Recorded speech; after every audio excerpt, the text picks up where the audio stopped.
ABC Listen. Podcasts, radio, news, music and more. It always starts small. There's something here. This is not right. Then that small, innocuous thing starts to snowball We know they blow them up. and quickly gathers pace. At that point, I have no choice. And before you know it, it's out of control. You don't need to arrest me, mate. It's the last resort. And no one can contain it anymore. Beef. When small feuds take on a life of their own. A new series by Background Briefing, available now on the ABC Listen app.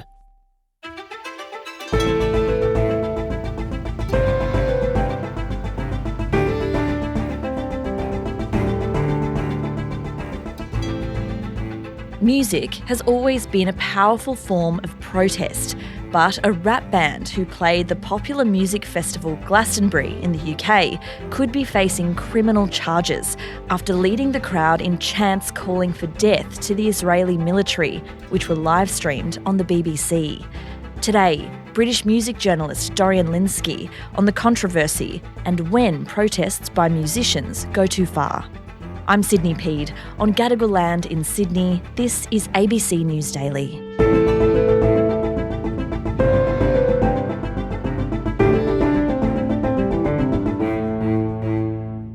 Dorian, you were actually at Glastonbury this year, which is one of the biggest music festivals in the world. For those of us who couldn't make it, can you just set the scene for us? So if you haven't been to Glastonbury, you probably realise how big it is. It's sort of as big as a small city. It's about 200,000 people, multiple stages, God knows how many acts. There isn't really like a central narrative or focus to the festival. There's countless different experiences of the festival, so it's always quite weird reading like a media account of what was happening at Glastonbury. But this year, the festival was more controversial than usual. A British rap group called Bob Vylan was in the middle of their set. Bob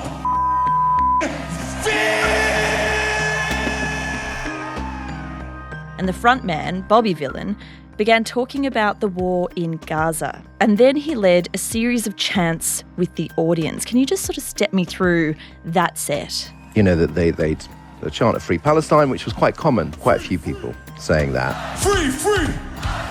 Free, free! But then, I think said, have you heard this one? And led a different chant, which was death to the IDF. Alright, but have you heard this one, though?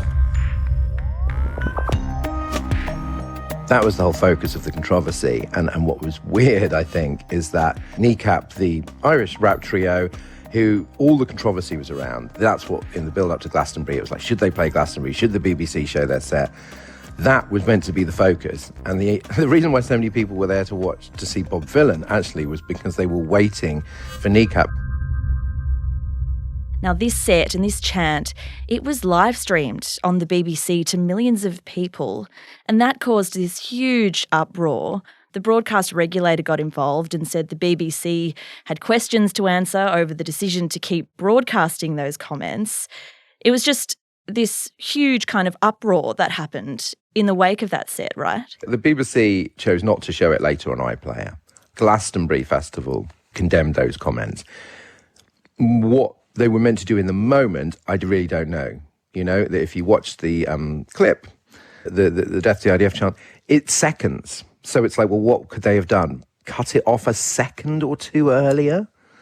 As always happens, you get the media, particularly the right-wing media and politicians, trying to make this into an enormous thing. And at the core of it is, I think, like an extremely misjudged chant and like an unnecessary one as well, which enables all of this kind of uproar to occur. The BBC has since announced that in the future it will no longer stream live acts that it considers to be high risk. It said there was no place for anti-Semitism on the BBC.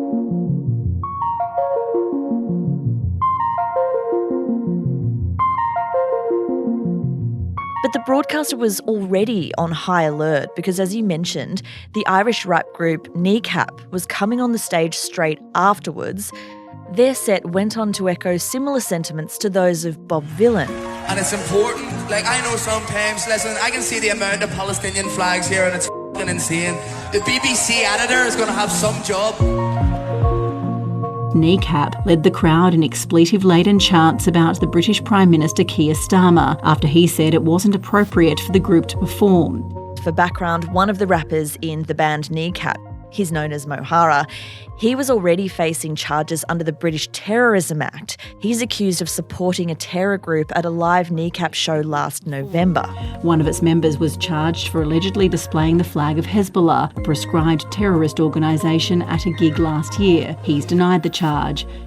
That was the story going into the festival. That was why there was pressure. I mean, Prime Minister Keir Starmer, when asked about it, said, I don't think Kneecap should be playing Glastonbury at all. And that's why the BBC wasn't live streaming it. Yes, it all stems from that incident, that police investigation, yeah. So, Dorian, all of this ignited this huge firestorm in the wake of Glastonbury. The Glastonbury organisers distanced themselves from Bob Vylan's performance. They said their chants very much crossed a line and that there's no place at Glastonbury for anti-Semitism or hate speech or incitement to violence. The PM described the comments as hate speech, and it even led to two of those Bob Vylan members having their US visas cancelled before their upcoming US tour. But lastly, these two performances have resulted in another criminal investigation being launched. But let's talk a bit more about these two bands, because they are by nature protest groups, aren't they? Kneecap in particular is a political act. I think Bob Vylan are nothing without that, more so than Kneecap, because Kneecap have a kind of weird combination of sort of almost like cartoon comedy rap and very sincere politics. But by their nature, by their essence, they're political because they're often rapping in the Irish language. I mean, they are Republicans. They want a united Ireland. And so, I mean, that in itself has been controversial. And they admitted to me when I interviewed them around that time that they courted that to some extent. And I think that's what is often an issue for bands that play with controversy.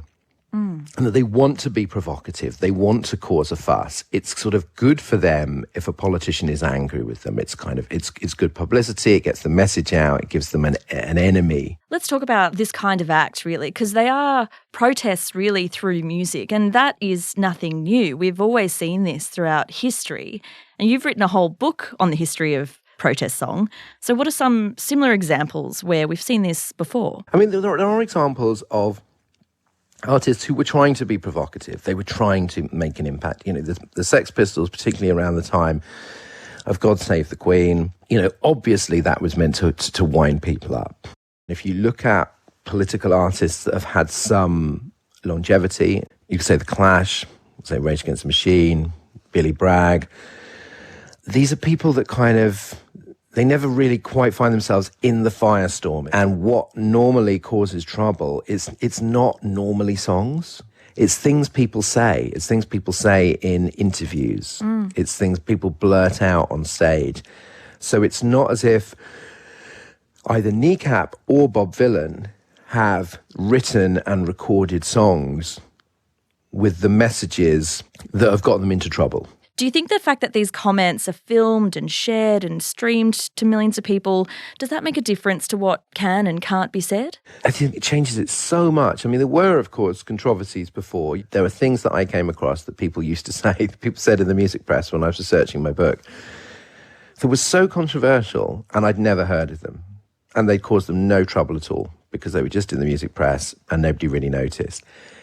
And that circulation of the stories around the world and of the clips, you know, and if you see that Bob Vylan clip, even just the way he's saying it makes it worse, you know? Yeah. Did it just come out? Was it an idea that, okay, I don't care if this destroys our career? And maybe what I don't quite understand about the Bob Vylan case is what they thought would happen.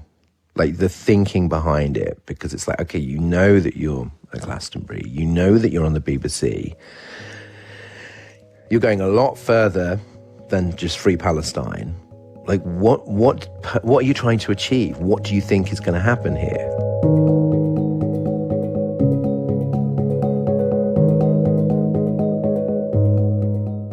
Just like Bob Vylan have had their US visas revoked, we've seen similar things happen here in Australia. We just had the rapper Kanye West refused a visa to enter because of anti-Semitic song lyrics. That song is titled Heil Hitler, to be fair. Our Immigration Minister, Tony Burke, he said Australia wouldn't support Nazism. My officials looked at it again once he released the Heil Hitler song, and he no longer has a valid visa in Australia. So that's it, Kanye West not allowed to come to Australia? Well, he had a valid visa, he no longer has a valid visa. Okay, so no comment. So is it the same thing? Well, it gets so complicated because I think it's always on a case-by-case basis. I mean, and you can call that inconsistency or hypocrisy, but, I mean, there has to be room for artists and indeed, people in general to be able to say a range of things that may be offensive. And yet, the case that you mentioned there, if you've been anti-Semitic and you've sold T-shirts with swastikas on them, and then you release a song called Heil Hitler, there is provocation, and then there is just simply almost rude not to revoke the visa.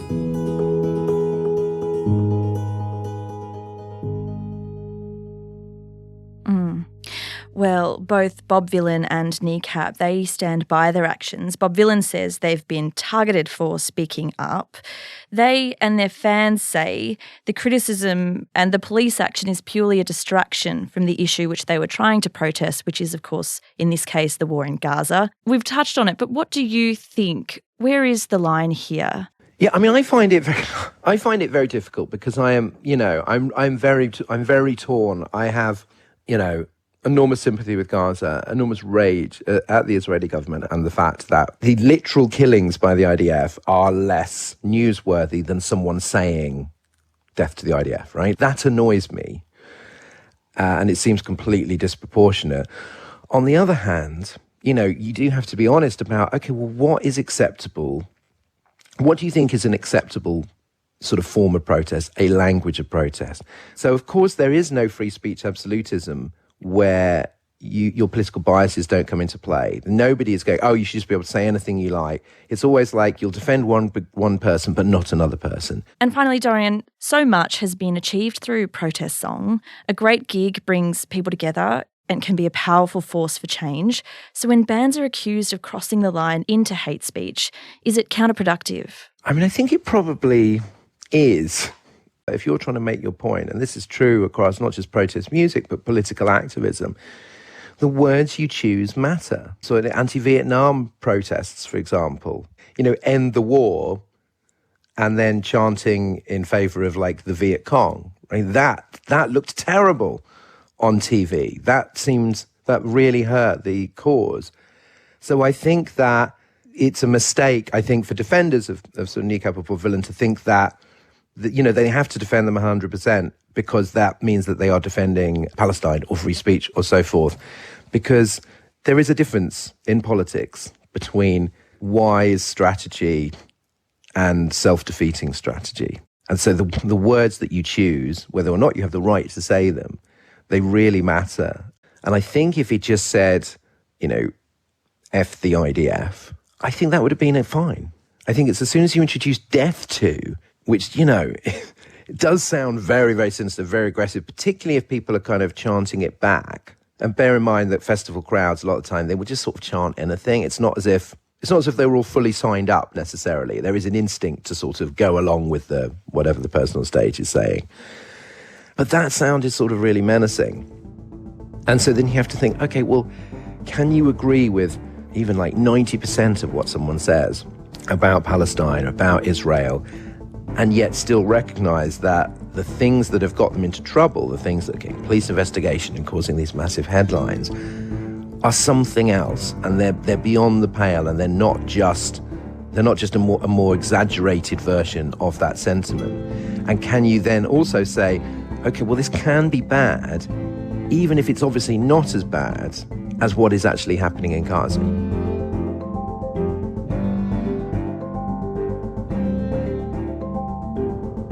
Dorian Lynskey is a British music journalist who attended Glastonbury.